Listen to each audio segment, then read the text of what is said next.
bare bones. I'm going to write this in monotype grotesque, and I'm going to say it with a fury found, finally, finished. Where did these sounds and marks come from? Are they mine? So many of them, rising up to the surface, like bubbles? No, that's not quite it. Bubbles are empty. Some would say transparent, wouldn't they?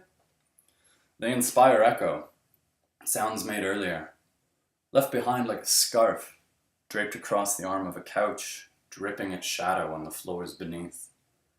The couch stirs alive. Pat, pat, pat, blind search. Rattle of keys marks a departure on this misled expedition. Sound of hand brushing across the... sounds like an end table. Now, what of that talkative nymph, so readily seen darting from place to place just before this rest? She's vanished, her shell abandoned on the table. Is that her buzzing, or just leftover vibrations of nonsense? Yawning into the couch, the sounds drift into the spaces between, the figure surrounded by empty cups that grew round like mushrooms in the damp wood. They weaved a belt of words together until it could be stretched right round the belly of the earth. A tight fit, but this was of the old ways, bespoke tailoring. But in time the belly swelled and bloated, and the belt strained and was made to contain the glut.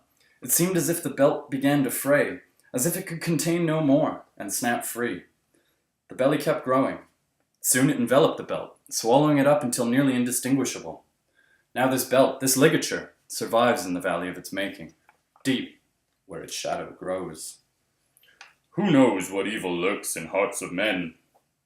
Echoes Bones. Say what you will, you can't keep a dead man down. So many voices. The dust of the dim world. The dusty golden bowl. The dead die hard. Or is it that they live free? That old nonsense? Don't nobody live free.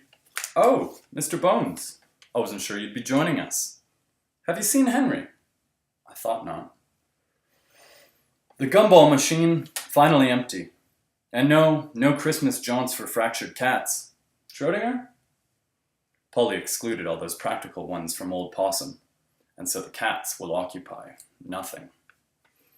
The horizon gives way to the frayed gray, no lines or spectra, all light and all shadow. The cave is not empty, but everything.